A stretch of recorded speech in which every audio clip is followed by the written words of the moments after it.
Eu não sei se é a tua casa onde você mora que precisa que o Senhor também trabalhe lá. E também não sei se é a casa onde nós congregamos, porque aqui também de vez em quando precisa Deus dar uma sacudidela, dar uma ajustada para colocar as coisas no lugar. Mas uma coisa eu sei, meus irmãos, o nosso Deus trabalha tanto em mim, quanto na minha casa, família, quanto na igreja dele. Deus trabalha e Deus opera. Então nessa noite já vai glorificando a Deus, porque eu creio que Deus vai operar. Aleluia!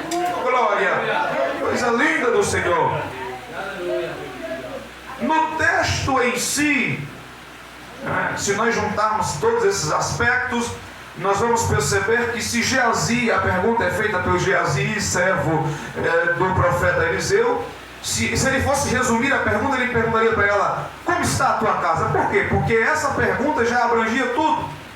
Já abrangia ela, o filho e o esposo. Já abrangia a família. Amém? Então cabe aqui glorificar a Deus pela temática. Porque se ele fosse resumir, ele chegaria para dizer: mulher, como é que está a tua casa? Pronto. Ele tinha resumido tudo. Mas ele foi detalhado, ele foi detalhista, como muitas das vezes Deus precisa, irmãos. Ultimamente nós estamos muito resumidos. Ultimamente as nossas orações estão muito resumidas. Quando nós vamos orar por a igreja, dificilmente nós dizemos Deus e citamos irmão por irmão. E nós já dizemos: Deus abençoe a igreja, é um pacote. Eu quero que você entenda que Deus já está querendo trabalhar na tua vida e na minha. Vamos ser um pouco mais detalhista quando estivermos falando com Deus. Aleluia. Porque não é que Deus já sabe o que a gente precisa, mas muitas das vezes é bom espontar esses detalhes, irmãos. Muitas das vezes é bom. É igual testemunho. Ultimamente os testemunhos não temos mais detalhes.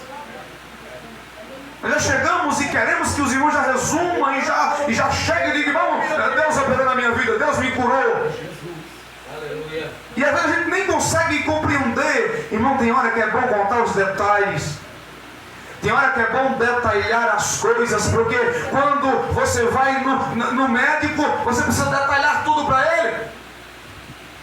Chegue no médico e diga: estou com dor. Ele vai dizer, ele vai passar o remédio já direto? Não vai, irmão. Ele já vai tentar entender como é que é, quando que começou, aonde é que é essa dor, quando você movimenta. Então tudo isso aí são detalhes, irmão. As coisas com Deus também precisa-se de detalhes. Aleluia. Então o profeta chega e dá uma ordem, vai e pergunta para ela assim: como vai ela? Como vai o esposo?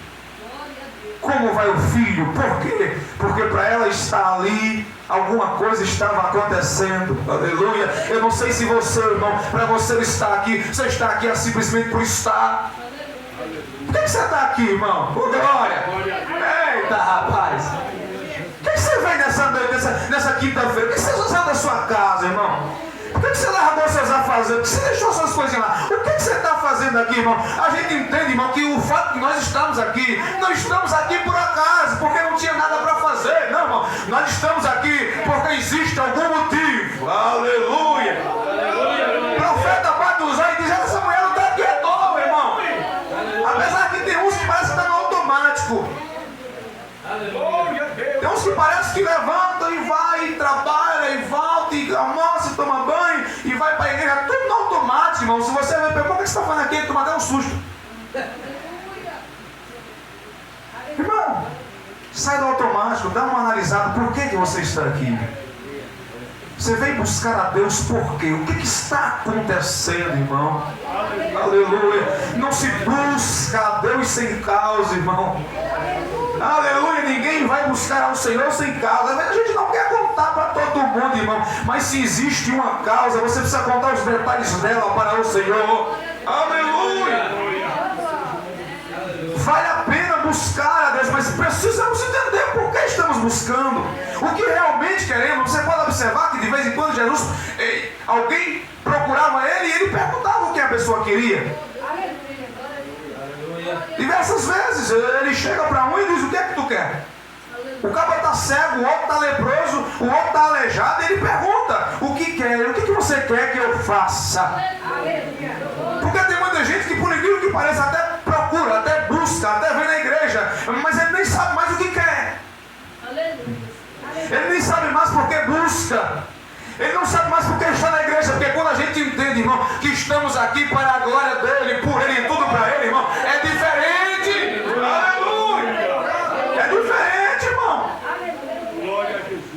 Teve muita gente que foi e veio e não aconteceu nada. Mas teve gente que foi uma vez só e as coisas aconteceram. Por quê, irmão? Que para alguns o milagre aconteceu no instante e para outros demorou muito, irmão, porque muitas das vezes, irmão, buscamos a Deus, mas sem nem saber o que realmente queremos. Nessa noite, dá uma analisada na tua vida, que é a tua casa, que é a tua situação. Por que tu está buscando ao Senhor? Por que você está vindo nessa campanha nas quintas-feiras? O que precisa Deus mudar? O que precisa o Senhor intervir? O que você realmente está precisando, está querendo? Aleluia! Ou você veio buscar apenas para manter, aleluia, a tabela de ponto? Como se fosse uma empresa que a gente não quer nem trabalhar, mas vai lá, bate o cartão e fica enrolando.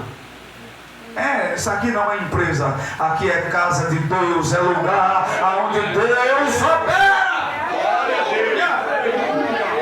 Aleluia, que é lugar onde o cara vem buscar, irmão, e ele não volta de mão, irmão. Se ele não vem de mãos vazias a orientação, imagina o Deus vai lhe despedir de mão, não despede. Agora alguns vão de mão vazia. Teve gente que já foi buscar a Deus e não alcançou nada. Teve gente, irmãos, que teve Deus na casa, a presença de Deus na casa dele por mais de aproximadamente 20 anos e nada aconteceu. Eu estou citando o caso bíblico, estou citando aqui a temática da casa. Se você ler 2 Samuel capítulo 6, segundo livro de Samuel capítulo 6, vai contar a história de um homem chamado Obed-Edom. E também na continuação a história de um homem chamado Abinadab. Esses dois homens tiveram o privilégio de ter a presença de Deus na casa. E você vai perceber que na casa de um foi diferente da casa do outro. Na casa de um passou mais de 20 anos e você procura o que aconteceu lá, não aconteceu nada. Na casa do outro apenas 3 meses, e a Bíblia diz que não somente ele, mas toda a sua casa foi abençoada, tudo prosperou. Aleluia! O que aconteceu é que Deus não fez nada e o outro Deus operou no instante, irmão. Sabe qual é a diferença, irmão? Que alguns honram a Deus. Sabe qual é a diferença? Que alguns conseguem reverenciar a Deus. Alguns conseguem, irmão, agradar a Deus de uma forma espetacular e outros não. Abinadab teve a arca na casa, mas não teve o impacto espiritual na vida dele. Você quer ver Deus operar, irmão? É quando acontece um impacto espiritual na nossa vida. Muitas das vezes não é o fato, igual hoje. Hoje nós não temos uma arca em casa, mas muitos de nós temos Bíblia. Aqui também representa Deus, a boca de Deus na terra. Muitos de nós temos a palavra de Deus e alguns pegam, abrem, põe lá em cima da geladeira, põe em cima da mesa, põe no travesseiro, põe dentro da gaveta, mas não tem impacto espiritual nenhum. Por quê? Porque no coração dele não tem nada a ver com Deus. Agora quando você pode até não ter muito disso daqui, mas se no teu coração tiver um pinguinho de reverência ao Criador do universo, ele entra na tua casa e opera maravilha lá. Aleluia! Abinadab, irmão, teve uma oportunidade, meu Deus, irmãos, que todos nós queríamos. Quem não queria a presença de Deus ali na casa dele? Só que estava lá, mas nele, amanhecia o dia, passava por ela como se não fosse nada. Muitas das vezes a gente amanhecemos o dia, passamos pela palavra como se não fosse nada. Muitas das vezes amanhecemos o dia, o Espírito Santo está com a gente, mas nós não botamos o joelho no chão, nem estamos nem aí para ele, e ainda queremos que ele opere em nossa vida. Irmão, vai parar de conversa. Deus vai até operar, mas vai atrasar as tuas bênçãos. Nessa noite, dá uma geral na tua casa. Dá uma geral no teu comportamento com Deus. Como é que você está com Deus, irmão? Porque aqui o negócio é comunhão com Ele. Essa mulher aqui do texto teve intimidade. O Obed-Edom foi um camarada, irmão, que teve intimidade com a presença de Deus. Ele não deixou ela lá como um objeto sagrado. Deixou lá. Está aqui em casa. Vai virar aqui um ponto turístico, irmão. A casa de Deus, as coisas de Deus não é para turística, nada de turismo, não. É para que Deus opere maravilha em nosso meio, irmão. Sabe o que é que estão fazendo com os templos hoje? Os templos, que é casa de Deus. Por isso que precisa de reforma. É ponto turístico. As pessoas vêm para visitar as belezas do templo, tirar foto. Nós temos um monumento. Eu sou da igreja do Ipiranga. Nós temos uma igreja lá no Ipiranga que já é patrimônio, já é público. Só que eu vou dizer para os irmãos, casa de Deus, irmãos, é uma espécie de olaria onde Deus trabalha, irmão. Isso não é para fato, não é para certo, não é para status, irmão. Imagina na casa de Abinadab, uma arca lá. Se fosse na nossa época, todo mundo passava lá a tirar foto na arca. Só que na casa de Obed-Edom, quando você chega lá, estava ele de joelho dando glória. Oh, obrigado. Oh, presença linda aqui em casa. Oh, eu nem mereço isso aqui na minha casa. E a glória de Deus foi envolvendo aquele lugar, irmão. E foi modificando tudo, irmão. E aquilo que não tinha fertilidade, a terra do homem não produzia, mas naqueles 3 meses, irmão, a glória de Deus que foi se manifestando por aquela diferença que ele fazia. Ele recebeu com muito reverência, com muito temor. Ele não recebeu como muitos recebem, como uma coisa profana. Ter por ter, irmão, é melhor não ter nada. As coisas de Deus, quando Deus dá, é para a gente valorizar e glorificar e adorar e honrar e bendizer o nome dele. A tua casa vai ser muito abençoada, mas honra o nosso Deus, irmão. Tá glória. Então você vai na casa de um, tá aquela filha de gente para tirar foto. Você vai na casa do outro, está aquele poucas pessoas orando e glorificando, cantando o hino, louvando, engrandecendo o nome dele. É diferente, irmão. Você chegar na igreja para glorificar a Deus, ou você chegar para assistir um culto. Deus não está preocupado se a gente vier aqui para assistir, irmão. Nós viemos aqui para participar. Juntos é oferecer um culto vivo, santo e agradável a Ele. Aí você vai ver Deus operar na tua casa. Aí você vai ver Deus operar na tua vida. Aí você vai ver Deus arrancar esse vício que você não consegue largar. Ele vai pôr, meu irmão do céu, vai arrancar como se não fosse nada. Porque Deus opera na casa. Aleluia. Na casa de Obed-Edom tinha meio monte de coisa que não gostava. Mas nós só bastou 3 meses, irmão, para Deus operar lá. Mas o negócio foi tão forte que a notícia se espalhou. A gente diz que essa notícia ruim corre, né? Tem notícia boa também correndo por aí. E essa palavra de Deus é uma boa notícia para a tua vida. Aleluia. Deus está operando. Porque fazia tempo que não se ouvia isso. Imagina, durante 20 anos, porque a arca tinha se perdido, contextualizando, a arca tinha se perdido, por causa de uma rebeldia de 2 caboclos sem vergonha, também no templo, na casa do Senhor, não teve como fazer reforma, tiraram a arca, foram levar para a guerra, perderam lá, morreram também os bichos velhos sem vergonha. Porque assim, irmão, com as coisas de Deus não deve se brincar. Quem brincou no passado se deu mal. E eu vou dizer nessa noite, quem brincar no presente não vai se dar bem também, irmão. Porque as coisas de Deus continuam sendo sérias. Aleluia! E quando eu falo brincar, às vezes as pessoas já generalizam. É brincar no sentido de levar as coisas de Deus no relaxo. É brincar no sentido de, como nós vemos muitos por aí, prega, mas não faz questão de viver. Canta, mas é tudo de boca. No culto é crente, sai do culto, ninguém sabe mais o que é. Isso é brincar com as coisas de Deus.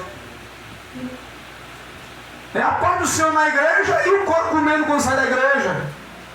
Brinque não.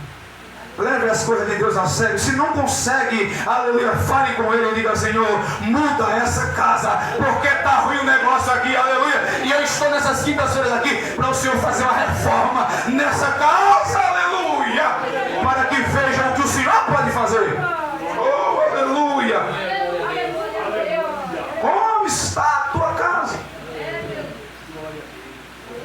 Se perguntasse 3 meses antes para Obed-Edom como é que estava, ele ia dizer: está um fiasco.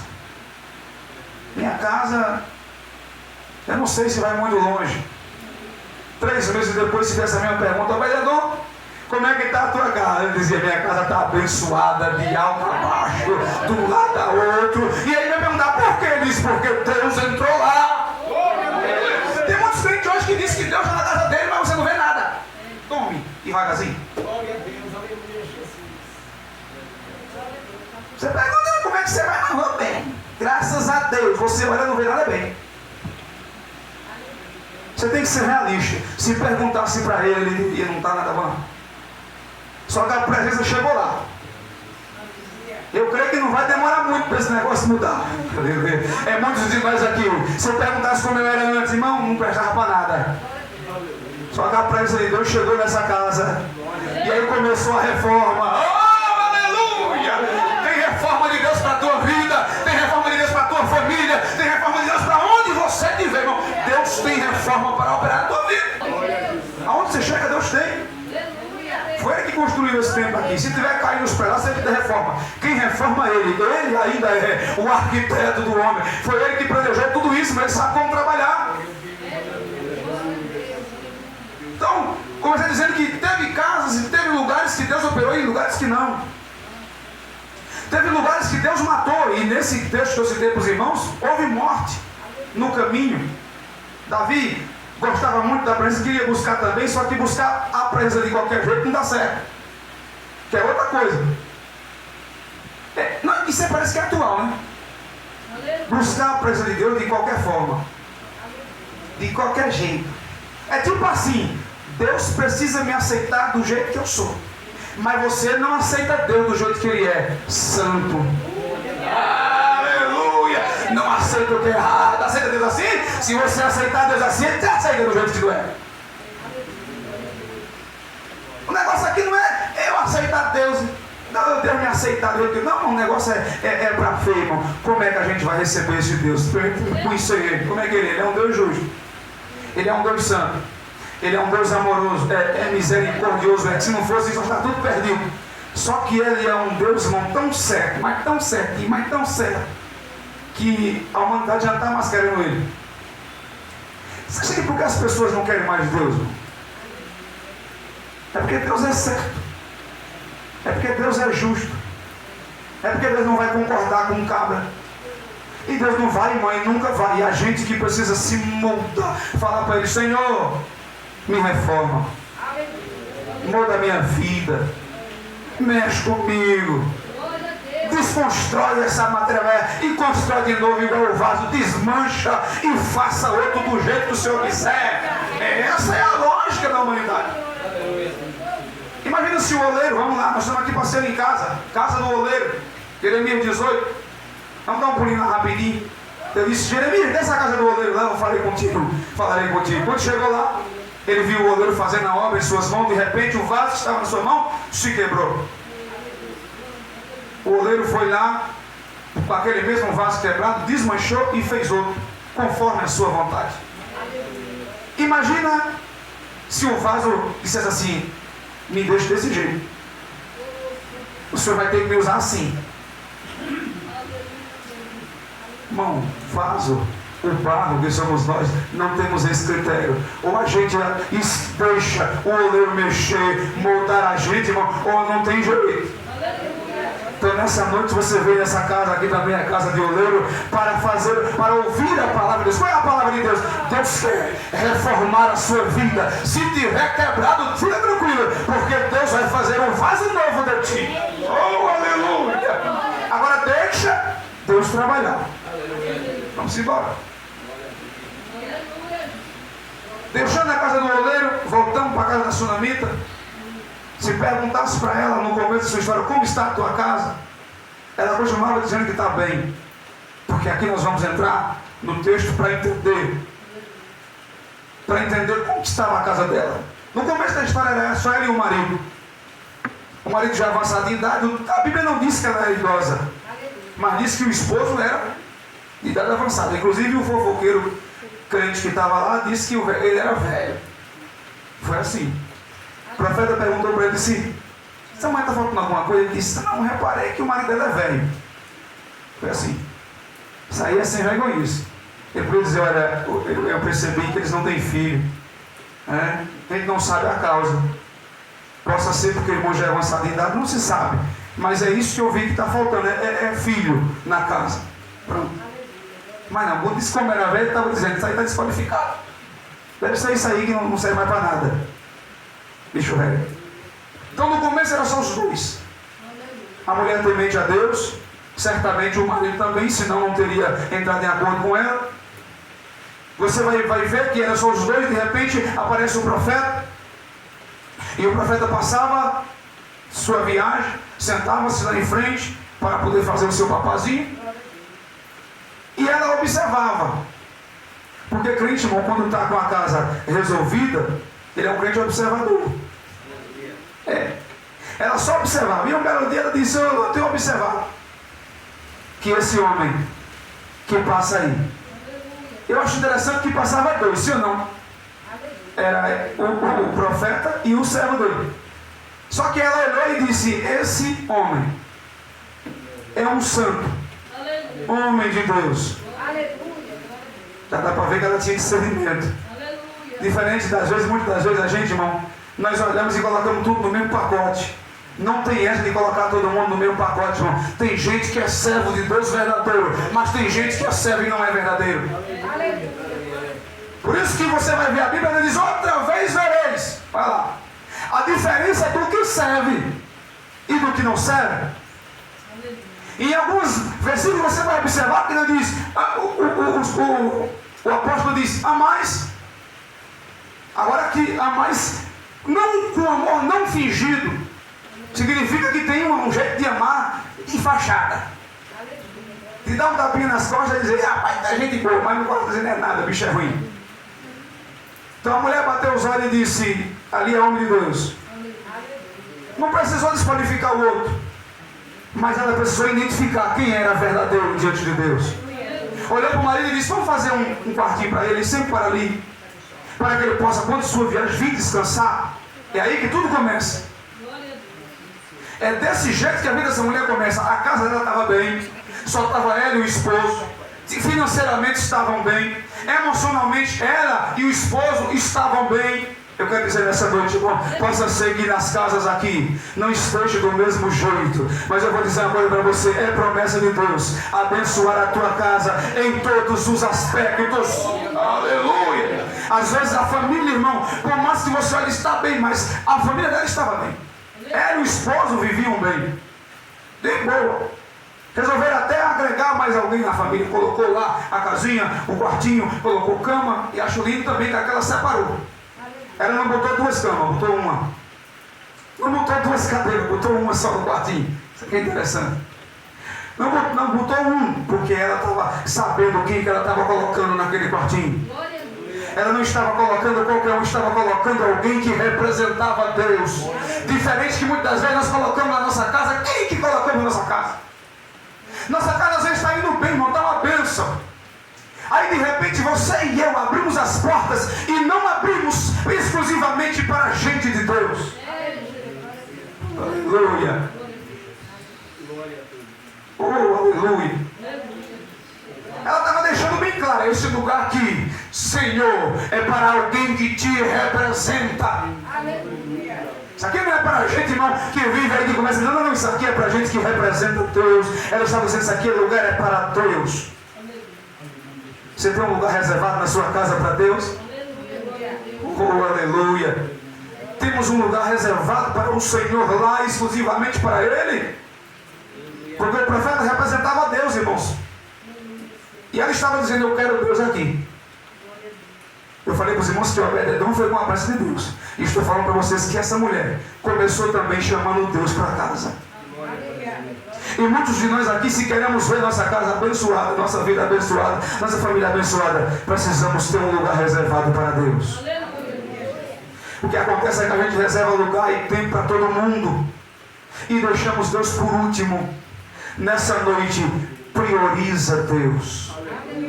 Coloca Deus em primeiro lugar. É a ordem de Jesus: busque primeiro o reino dos céus e a sua justiça. Tem coisa que está acontecendo lá porque você mudou a prioridade. Tem coisa que está começando a desandar porque a prioridade inverteu. A prioridade precisa ser Deus. Ela disse: eu quero Deus aqui. Vamos fazer um lugar para expor. Fizeram, colocaram. Dali para frente você vai ver que se estava bom, vai melhorar. Porque às vezes é assim para o crente, irmão. Está bom uma coisa, mas eu vim dizer para você que Deus tem sempre como melhorar aquilo que você acha que já está bom. Mulher, reparei que tu não tem filhos. Ela disse: olha, meu senhor, está tudo resolvido. já estou tranquila. Tipo assim, me sinto completa. O que eu queria mesmo, eu já tenho. Já tenho minha esposa, já tenho minha casa, tenho minha família, tenho meus negócios. E agora eu tenho Deus aqui nessa. E agora eu tenho a presença de Deus aqui. Sabe, você precisa entender que quando Deus chega, irmão, Ele vai te surpreender. Aleluia. Glória a Deus. Aí o profeta abre a boca e diz: no tempo determinado darás a luz ao filho. Ele disse: meu Senhor, glória a Deus. Não mintas a tua serva. Ela estava dizendo: já me enrolaram com essa conversa. Eu não imagine alguém que já recebeu um bocado de profetada. Imagine alguém que eu conheço, e acho que eu já até falei isso aqui, uma outra passagem. Imagine alguém que é estéril, não pode ter filho nos tempos atuais. E ela vai para a igreja porque ela quer ter filho. E aí, em toda a igreja nós arrumamos umas amizades boas. E as amizades começam a ficar com dó daquela pessoa porque ela não pode ter filho. E aí começa, vamos lá orar um pouco, vamos irmãos? Aí começa naquele momento de oração, aquele sentimento, aquela vontade tão grande da irmã engravida que começa a conversa. Aleluia, glória a Deus. Mas Deus vai abrir a tua madre. Até o final desse ano, nós temos muita profecia assim hoje. Até o final desse ano você vai engravidar. Imagina essa mulher, irmão, e passa o ano e nada. Aí chega outro e outra conversa e tome e nada. Chegou uma hora que ela disse: essa aqui é tudo mentira. Eu preciso me contentar com o que eu tenho. Quando o profeta de Deus chega e fala, diz: não mintas. Ela está dizendo: essa conversa eu já escutei. Já falaram, eu vou dizer para você aqui nessa noite, eu não sei se tentaram te desenganar com as mentiras por aí, mas a palavra de Deus continua sendo poderosa para abençoar e mudar a tua história na hora que Deus quiser. Agora você precisa esperar o tempo de Deus. Aleluia. Se está no projeto de Deus, irmão, te abençoar, irmão, não tem quem impeça, mas espera o tempo de Deus. O que acontece é que o povo nessa ansiedade doida, irmão, começa a ficar agoniado. O inimigo percebe, vai ter que usar um carnal. É, porque o inimigo tem usado muita gente carnal para lançar profecias que não vão ter cumprimento. Mas eu vim dizer para você que a palavra de Deus é a maior profecia que nós temos hoje. Uma vez lançada, ela não tornará vazia. Aleluia! Oh, glória! E o profeta disse: no tempo, ele terminou o tempo. Porque Deus começa com Deus quando Ele quer quebrar as mentiras do diabo, irmão. Aleluia. Porque o inimigo parece que é terrível. Quando ele percebe um negócio, ele começa a imitar. Que tem de imitação por aí. Só que as coisas de Deus, irmão, são verdadeiras. Você vai ter um filho, daqui a pouco a mulher começa o bucho a crescer. Eita glória. E no tempo determinado, ela deu a luz a um filho. Glória a Deus. E aquilo que já estava bom ficou ainda melhor. É o que eu vou dizer para você nessa noite. Talvez hoje tenha alguns irmãos que estão até contentes, oh glória. Mas eu vim dizer para você que a glória de Deus, a presença de Deus, aleluia, na tua vida, na tua casa, vai deixar o que está bom melhor para a glória do nome do Senhor. Aleluia. Aí para frente, não é só alegria. O profeta sai de cena. Você não vai ver mais profeta lá. Ele sai de cena. Porque é como se Deus tivesse dito: completei. Está a mulher feliz com o filho, o marido também, o menino crescendo, sua alegria, de repente, dá uma dor de cabeça no menino. E aquela dor de cabeça que deu nele, levou o menino a óbito. Eu disse para os irmãos que aquilo que está bom ia ficar melhor. Só que agora eu preciso dizer para você que mesmo melhor tem imprevistos.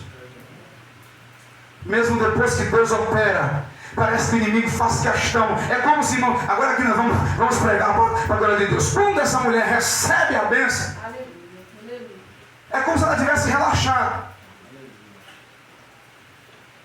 Ela não buscava mais do mesmo jeito. Ela não tinha como a gente aconteceu, não. A gente busca, pede. E quando recebe,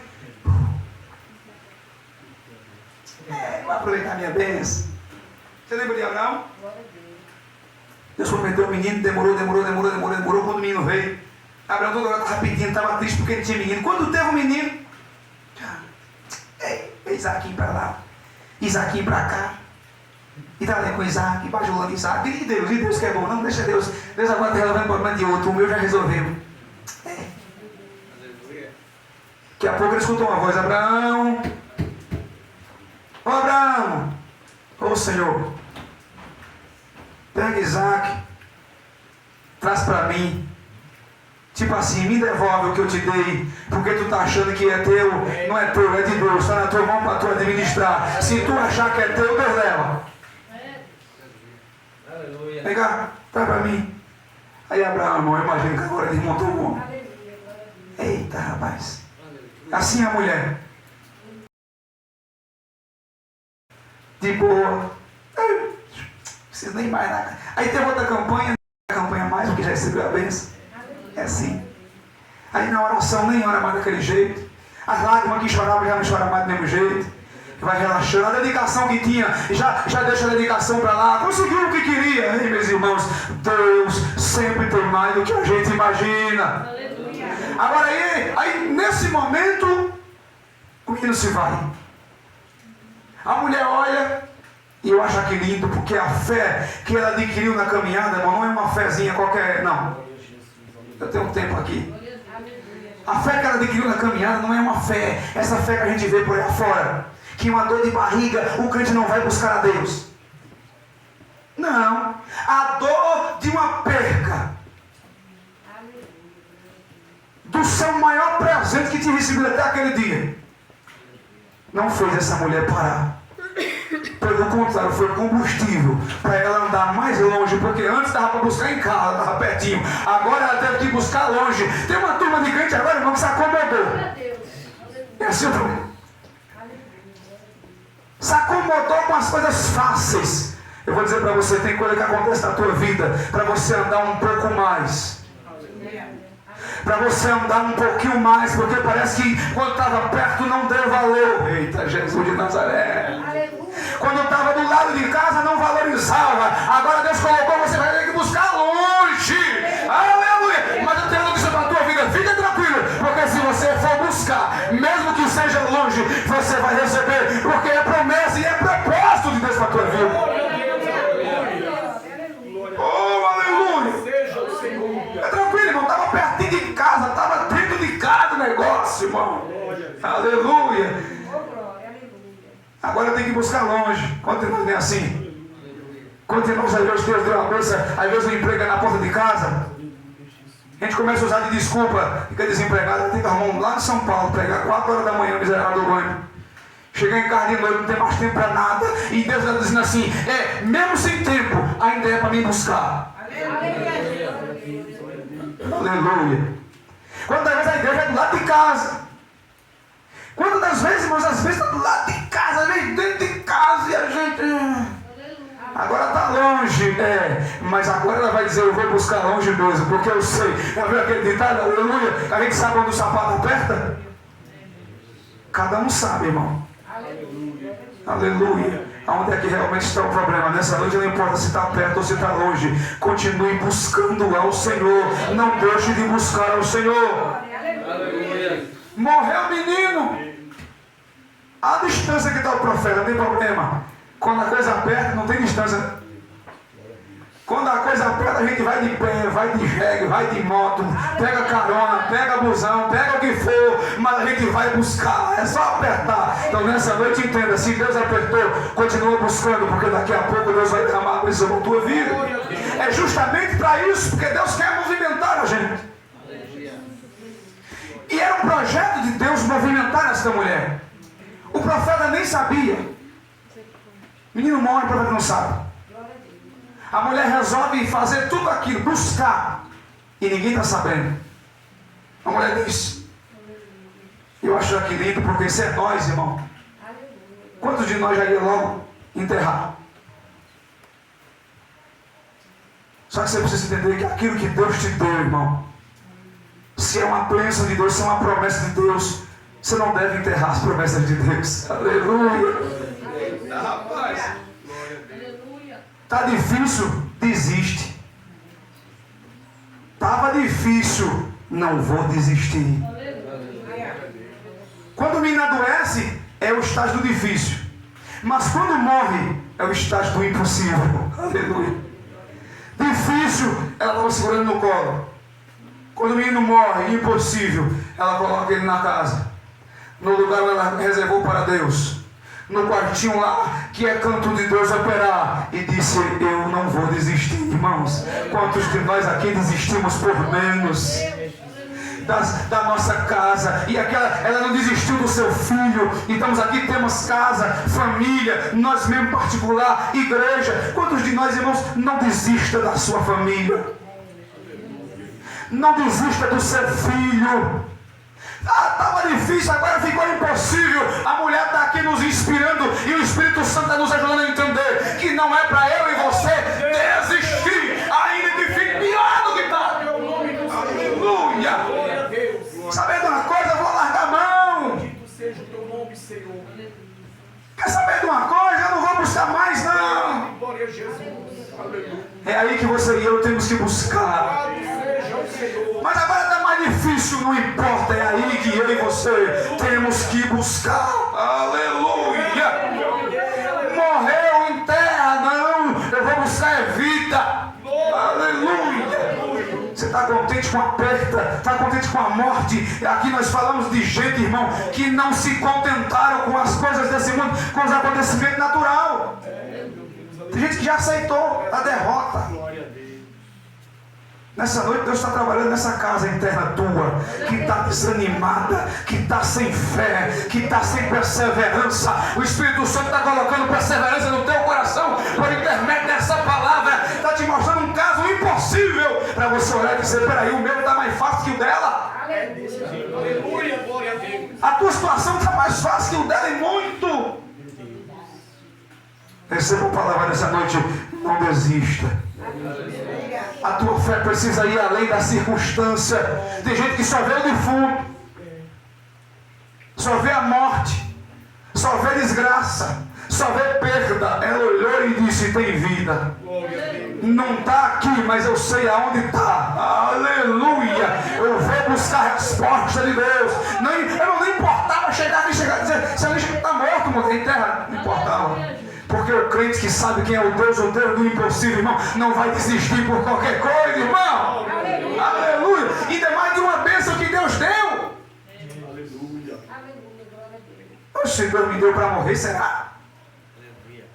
Será que Deus me deu só para isso? Deus me deu uma bênção para me causar dor? Me causar sofrimento? Não. A Bíblia diz que as bênçãos do Senhor não acrescenta dores. Diz que é ela que enriquece. E não há. Então, se é bênção de Deus mesmo, irmão, não é para isso. Está causando dor, vai buscar. Porque Deus vai reverter o quadro. O motivo pelo qual Deus permitiu é para que você saia deste lugar, saia desse comodismo. Aleluia. Aleluia. A mulher acomodou em casa. Eu disse, espera aí que eu vou tirar ela de lá. Morreu. Foi buscar o profeta. Não pesquisei distância, mas não era perto.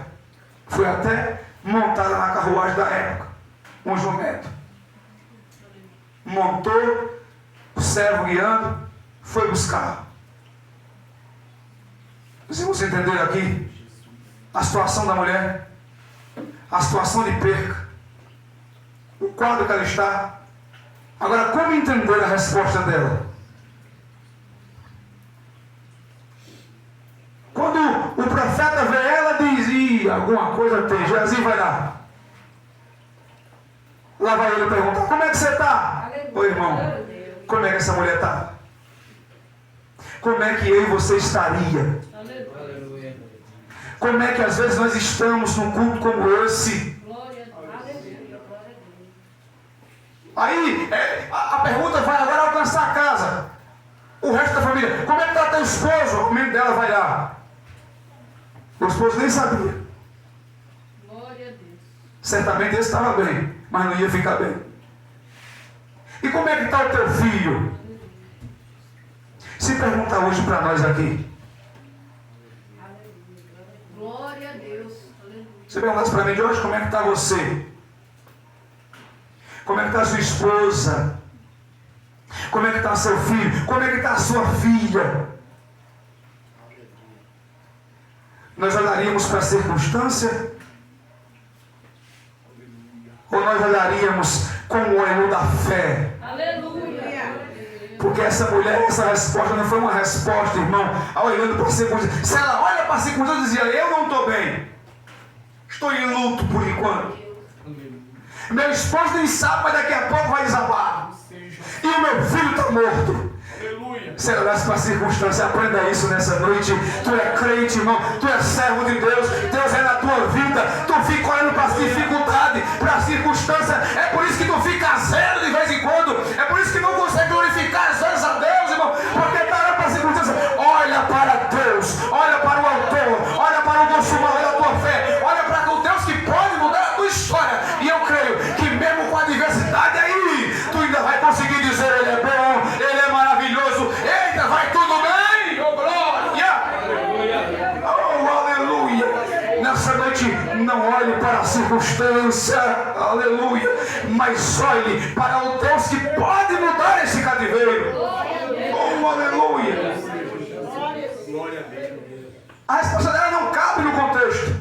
A resposta dela está fora de lógica. Da lógica do homem. Mas a resposta dela, irmão, estava dentro da lógica de Deus. Oh, aleluia! Como é que andam as nossas respostas?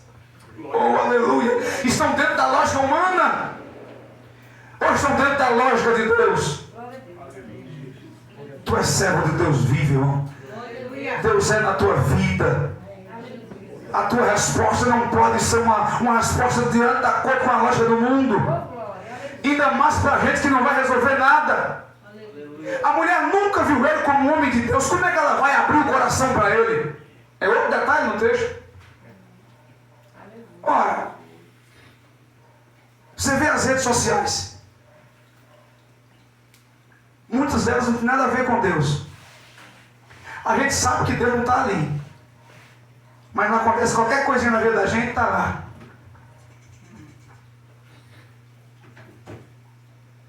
Nem precisa perguntar como é que está, já conta. E aí o que conta está dentro da lógica do problema. Não vai adiantar nada, irmão, contar nada para a rede social. Mas se você contar para Deus, oh, aleluia. Estão preferindo contar para tudo quanto é gente que não vai fazer nada, resolver nada. Mas para quem é de Deus não quer. Quem disse que quer chamar o pastor e contar? Quantos irmãos aqui tem falado, pastor, eu quero falar com o senhor? Mas quantas das vezes chegamos na rede social e contamos? Colocamos no status do WhatsApp. Facebook nem se fala, Instagram, o que mais? Telegram, vai-se embora por aí afora. No YouTube, tem que ter até YouTube. Já. Desabafando. Tu não aprendeu ainda não? Que se for desabafar, desabafa igual Ana, em silêncio e nos pés do Senhor. Ana estava amargurada, e aqui eu sei que os irmãos já ouviram essa história. Ana estava amargurada, chateada, aborrecida, mas você não vê ela gritando. Está chateada, está aborrecida, com fulana, com meu... Não, que nada, irmão. Ninguém nem escutou a oração dela, mas chegou no céu. Aleluia! Oh, aleluia! Para quem não vai resolver, não fale nada, mas nos pés do Senhor, conte tudo para a glória do nome do Senhor. Oh, aleluia! Está tudo bem. Na lógica humana não estava, mas na lógica divina estava tudo bem. Por quê? Porque na lógica divina Deus está sempre no controle. Deus está sempre no comando. Ainda, irmão, que a tempestade está rolando, Jesus está vendo e já está indo de encontro para acalmar a tempestade. Ainda que o choro dure a noite toda, fica tranquilo, porque a alegria já está no controle de Deus, já está vindo ao amanhecer. Irmão, nesta noite, não sei qual é a tua resposta diante de Deus para a tua situação. Eu não sei para onde é que você está olhando, mas olha para o Senhor nesta noite. Conta tudo para Ele. Desabafa nos pés dele. Oh, aleluia. Não abre a tua vida para quem não vai resolver. Oh,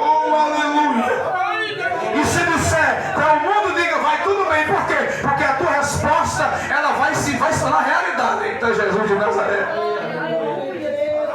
Chega um ímpio, aleluia, querendo saber da tua situação para zombar do teu Deus. Diga para ele, não. Diga, está tudo sob controle. Quando ela disse assim, vai tudo bem, ela estava dizendo, está tudo sob controle, não dela, não do marido, não do filho, mas do controle de Deus. Eu vim dizer nessa noite para a tua vida, aleluia. Não sei como está a tua situação na casa, tua situação interna, tua situação ministerial, mas eu vim dizer para ti nessa noite, está tudo dentro do controle de Deus. Oh, aleluia. Meus irmãos, eu vou entregar, porque as horas já foi, se esse relógio voa. E eu não quero cansar a igreja, aleluia. Mas saia daqui dizendo para o inimigo, vai tudo bem, aleluia. Como assim? Deus está no controle, aleluia. Oh, aleluia. Mas não está morto para nós, mas para Deus está vivo, porque Ele ainda é a ressurreição e a vida. Irmão, essa situação não vai acabar desse jeito para quem busca Deus. Se você se contentar, vai ficar assim. Mas se você continua na busca, eu vim dizer para você, já você vai dar testemunho. Aleluia!